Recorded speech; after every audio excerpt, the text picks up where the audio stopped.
আপনাদের লজ্জা করে না? এখানে মঞ্চ ধরে টানাটানি করছেন, মাইকের তার কাটছেন, অনুমতি দেখাচ্ছেন। তৃণমূলের চোরগুলো যখন মিছিল মিটিং করে কার কাছ থেকে অনুমতি নেয় দেখান, কার কাছ থেকে অনুমতি নেয়? ধর্ণা চলবে, ক্ষমতা থাকলে ভাঙবেন, আবার গড়ব। এ লড়াই ছাড়ার লড়াই নয়। যে মুখ্যমন্ত্রী বলেন মেয়েরা রাত্রে বেরাবে না, যে মুখ্যমন্ত্রী বলেন মেয়েরা তার সুরক্ষা নিজেরা বুঝে নাও, তার এক মুহূর্ত চেয়ারে থাকা উচিত নয়। কন্যা বাঁচাও, কন্যা বাঁচাও। আমি কর্মসূচি শুরু করার জন্য বলবো, কয়েকজন বক্তব্য রাখুক, তারপরে আমি প্রস্থান করার আগে আমিও আর একটু খানিকক্ষণ 5-7 মিনিট বলবো। এবং এটা 6 দিন ধরে আমাদের কর্মসূচি চলবে। একজন বক্তব্য রাখুক, তারপরে আমি প্রস্থান করার আগে আমিও আর একটু খানিকক্ষণ 5-7 মিনিট বলবো। এবং এটা 6 দিন ধরে আমাদের কর্মসূচি চলবে। আমি মাইক অভিজিৎ তায়ের হাতে তুলে দিচ্ছি, আয়োজক জেলার সভাপতির হাতে। ভারত মাতা কি, ভারত মাতা কি।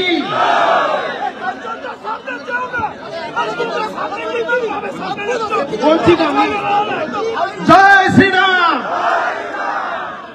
আজ আমরা এখানে উপস্থিত হয়েছি, আপনারা জানেন যে আমাদের রাজ্যের বিরোধী দলনেতা শুভেন্দু অধিকারী মহাশয় এখানে উপস্থিত হয়েছেন।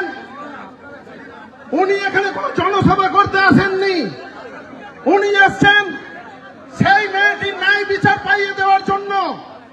আইকিউ সিটি হসপিটালে, মেডিকেল কলেজ হসপিটালে যে মেয়েটি গণধর্ষিতা হয়েছেন, কোথায় এই পুলিশের কাজ ছিল তখন? দুর্গাপুরের মতো শিল্প নগরীকে প্রোটেক্ট করতে পারে না। আর আজকে মুখ্যমন্ত্রী মমতা ব্যানার্জি বলছেন যে রাত্রে কেন বেরোয়, সন্ধ্যে 8:30টাকে যদি বলে রাত্রি। দুর্গাপুরের ছবি আপনারা দেখতে পাচ্ছেন। দুর্গাপুরে বেসরকারি মেডিকেল কলেজে ছাত্রীর গণধর্ষণের ঘটনায় বিজেপির প্রতিবাদ কর্মসূচি, ধর্ণামঞ্চে হাজির শুভেন্দু অধিকারী। আরো বিস্তারিত আমাদের জানাবেন প্রতিনিধি অরিত্রিক ভট্টাচার্য আমাদের সঙ্গে রয়েছেন। অরিত্রিক, দেখো আগেই আমরা দেখেছি যে শুভেন্দু অধিকারী দুর্গাপুরে এসে যে তরুণী এই ঘটনার শিকার হয়েছেন তার বাড়ির বাবার সঙ্গে সঙ্গে দেখা করেন দুর্গাপুরে। সেখানে তিনি বেশ কিছুক্ষণ তাদের সঙ্গে কথা বলেন। এখন তিনি একেবারেই সেই পরিবারের সদস্যকে নিয়ে, মেয়েটির বাবাকে নিয়ে সরাসরি সেই ধর্ণা মঞ্চে চলে এসেছেন। এই ধর্ণা মঞ্চটি একেবারে দুর্গাপুর সিটি সেন্টার এলাকাতে একটি ধর্ণা মঞ্চ তৈরি হয়েছে এবং প্রাথমিক তিনি তার একটি বক্তব্য রেখেছেন। মূল যেটা তার অভিযোগ যে এই ধর্ণা মঞ্চ তৈরি বা এই কর্মসূচিতে পুলিশের তরফ থেকে বাধা দেওয়া হয়েছে এবং সেই সংক্রান্ত অভিযোগ জানানোর পর এই মুহূর্তে শুভেন্দু অধিকারী ধর্ণায় বসেছেন। অন্যান্য যারা জেলার নেতৃত্ব রয়েছেন তারা বক্তব্য রাখছেন। শুভেন্দু অধিকারী এখনো পর্যন্ত ধর্ণায় বসে আছেন। তিনি যেটা জানিয়েছেন যে কিছুক্ষণ তিনি এরপরে বলবেন, তার বক্তব্য রাখবেন, তারপর তিনি এখান থেকে বেরিয়ে যাবেন। তবে এই যে ধর্ণা মঞ্চ তৈরি হয়েছে বিজেপির তরফ থেকে দুর্গাপুর সিটি সেন্টারে, কর্মসূচি অনুযায়ী এই ধর্ণা কিন্তু 6 দিন চলবে। আজ থেকে শুরু করে প্রায় গোটা সপ্তাহটা জুড়ে এই ধর্ণা চলবে এবং সেখানে মূলত স্থানীয় নেতৃত্বরা এবং বিজেপি নেতৃত্বরা তারা তাদের বক্তব্য রাখবেন।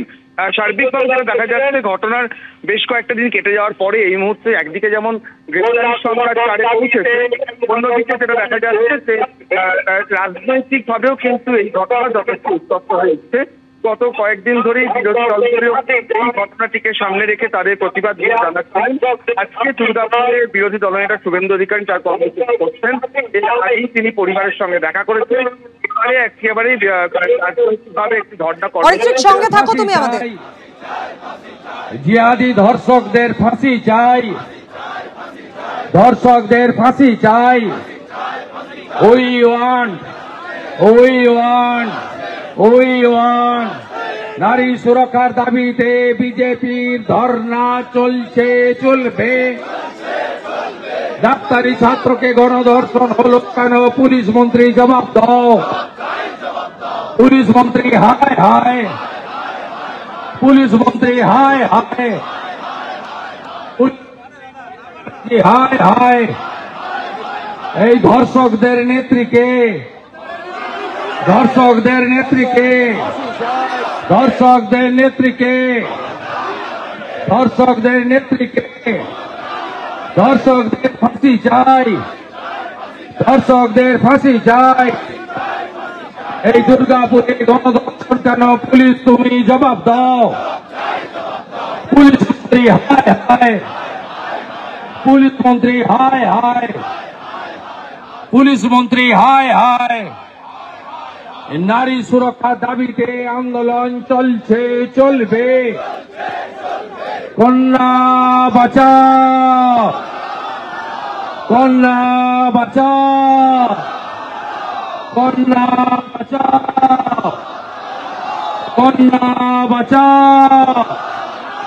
মমতা হটাও, মমতা হটাও, মমতা হটাও।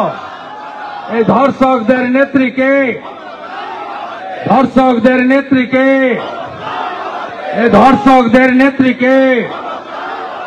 এই পুলিশ তুমি হায় হায়, শান্তিপূর্ণ ধর্নায় হামলা কেন? পুলিশ তুমি জবাব দাও।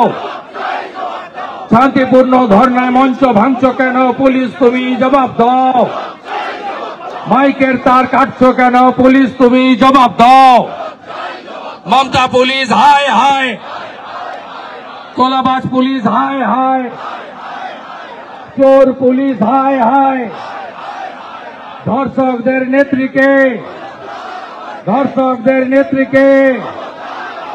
কন্যা বাঁচাও, কন্যা বাঁচাও, কন্যা বাঁচাও। মমতা হটাও, মমতা হটাও, মমতা হটাও, মমতা হটাও। কন্যা সুরক্ষার দাবিতে বিজেপি লড়ছে, লড়বে। নারী সম্মানের জন্য বিজেপি লড়ছে, লড়বে। নারী সুরক্ষার জন্য বিজেপি লড়ছে, লড়বে। পুলিশ দিয়ে বিজেপিকে রোখা যায়নি, যাবে না। পুলিশ দিয়ে বিজেপিকে রোখা যায়নি, যাবে না। পুলিশ মন্ত্রী হায় হায়, পুলিশ মন্ত্রী হায় হায়, পুলিশ মন্ত্রী হায় হায়।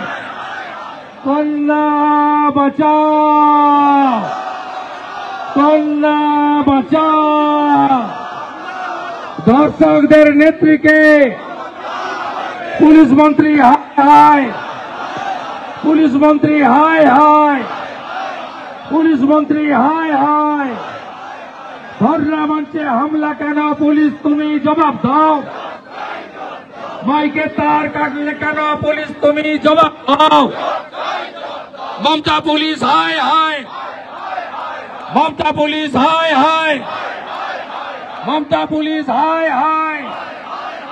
এই ধর্ষকদের নেত্রীকে বেটি বাঁচাও, বেটি বাঁচাও, কন্যা বাঁচাও। মমতা হটাও, মমতা হটাও।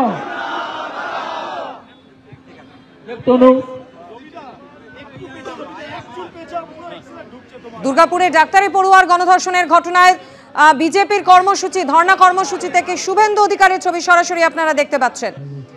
এর আগে দুর্গাপুরের সিটি সেন্টারের সামনে বিজেপির এই ধর্ণা কর্মসূচির মঞ্চ বাধার ক্ষেত্রে বাধা দেওয়ার অভিযোগ ওঠে পুলিশের বিরুদ্ধে।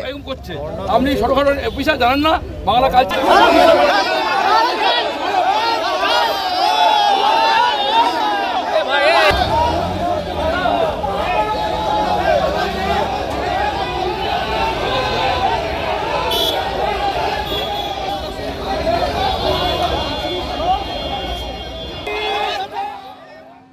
আর এই ঘটনা প্রসঙ্গে গতকাল মুখ্যমন্ত্রী বলেন, প্রাইভেট মেডিকেল কলেজগুলোর দায়িত্ব থেকে রাত 12:30টায় কিভাবে বাইরে বেরোলো। দুর্গাপুরে মেডিকেল কলেজের ডাক্তারি পড়ুয়াকে গণধর্ষণের অভিযোগে মুখ্যমন্ত্রীর এই বক্তব্য ঘিরেই শুরু হয়ে গিয়েছে জোর বিতর্ক।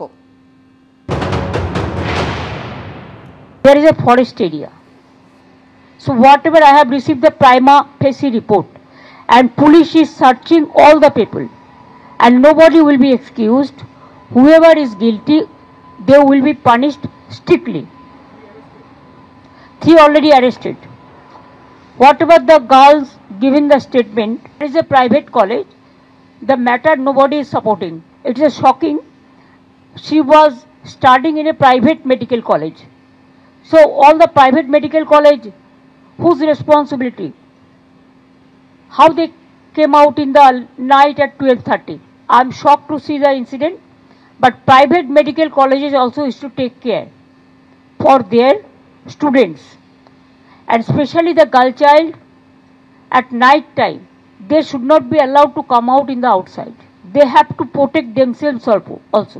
পুলিশ তো বাড়িতে বাড়িতে গিয়ে বসে থাকবে না। বাংলায় আমরা জিরো টলারেবল। বিভিন্ন রাজ্যের ছেলেমেয়েরা যেখানে পড়তে আসে, এবং তাদেরও আমি অনুরোধ করব রাত্রিবেলা না বেরোতে, কারণ পুলিশ তো জানতে পারে না কে কখন রাত্রিবেলা বেরিয়ে যাচ্ছে। কেউ যদি রাত্রি 12:30টায় বেরিয়ে কোথাও যায়, ঘটনাটা নিন্দনীয়। আমি ঘটনাকে সাপোর্ট করছি না, যে যেখানেই যেতে পারে তার অধিকার, কিন্তু সবার একটা, যারা হস্টেলে থাকে তাদের একটা সিস্টেম। এটা ব্যতিক্রম নয়। তৃণমূলের কালচার, বিজেপি কোনো আন্দোলন করতে গেলে, বিজেপি কোনো বিরোধিতা করতে গেলে কোর্টের পারমিশন নিতে হয়। শুভেন্দু অধিকারী 100 বার করে পারমিশন নিয়েছেন, কংগ্রেসে দেওয়া হয় না। একটা কারণে বিজেপির ভয়। যেভাবে রাস্তায় মানুষ নেমেছে, যে মানুষ প্রতিকারে সোচ্চার হয়েছে, যেভাবে অবরোধ হয়েছে, যে থানা ঘেরাও হয়েছে, তৃণমূল আতঙ্কিত। তাই তৃণমূলের চটিচাটা পুলিশ পাঠিয়ে দিয়েছে বিজেপির প্রোগ্রামকে আটকাও। বিজেপির পারমিশন কোথায়? মাইকে চমকাচ্ছে, যে কোনো চমকাচ্ছে, কেস দিতে হবে। তারা ভয় পেয়ে গেছেন, তার ব্যবসাদার। আমরা পরিষ্কার বলেছি, শুভেন্দু অধিকারী আসবে, মঞ্চ কেন হচ্ছে, মঞ্চ কেন হবে, হিম্মত হলে পুলিশ আটকে দেখি দেখুন। এই প্রোগ্রাম হচ্ছে, প্রোগ্রাম হবে। তৃণমূল ভয় পেয়ে গেছে। যারা ক্রিমিনাল, যারা ধর্ষক রাস্তা ঘুরে বেড়াচ্ছে, যে ধর্ষক মূল আসামি, তাকে বসে রেখেছে এসি ঘরে। লজ্জা করে না মমতা ব্যানার্জির? আর তিনি বলছেন কি 12টা বই বেরোবেন না মহিলারা? যে মহিলারা আজকে পাকিস্তানে ঢুকে পড়ে রঙিহাটে গুলি দিয়ে আসছে, মাতৃশক্তি, অবদান সিঁদুর, আর সেই মেয়ে বলছে বেরোবেন না। তার কারণ পুলিশ বুঝে গেছে, পুলিশ মন্ত্রী, যে মমতা ব্যানার্জি ব্যর্থ।